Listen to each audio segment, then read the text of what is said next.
The mini potato famine in Dublin 1917. Rush and Lusk in North County Dublin have been synonymous with market gardening for many years.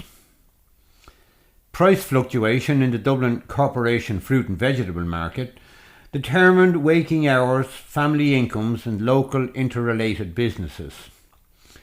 So when the Evening Herald ran a story on the 16th of March 1917 under the heading "Potato Case Factor Prosecuted," it was probably the talk of the area.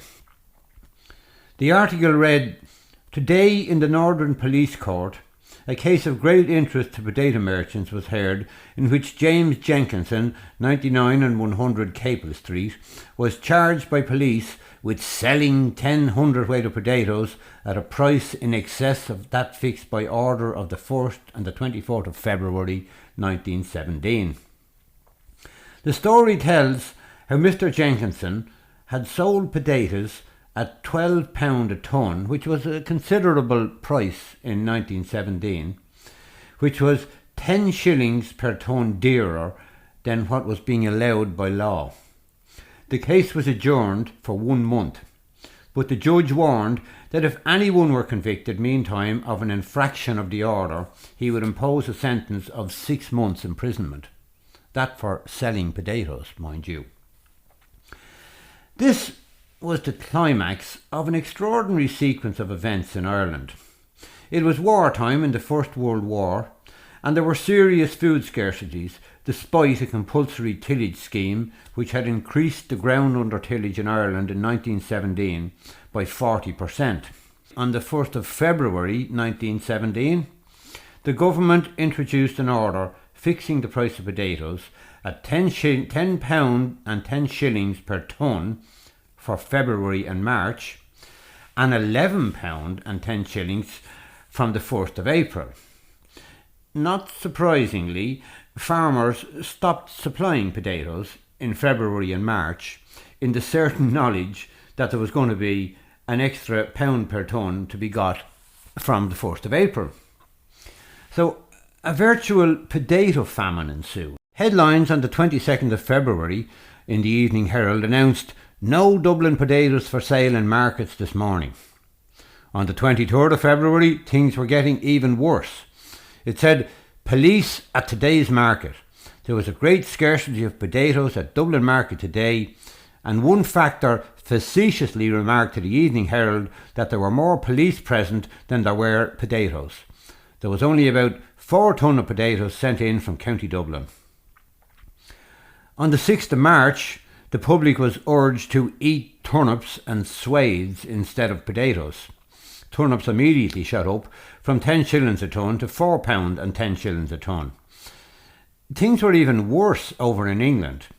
In Swansea on the 10th of March, it was reported that only 2 bags arrived belonging to a countrywoman, and she was quickly surrounded by hundreds of women. The police took the potatoes and doled out supplies in £2 lots as far as they would go. On the 12th of March 1917, the Lord Mayor of Dublin gravely pronounced, "There is every prospect that there will be a potato famine in Dublin within the week." But it seems that there were potatoes out there.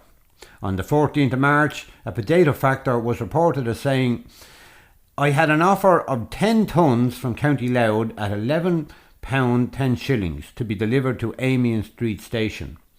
It would cost me 2 shillings and sixpence per tonne to cart them to my store, thus making the price to me £11 12 shillings and sixpence, and I'm supposed to retail these at £11 and 10 shillings.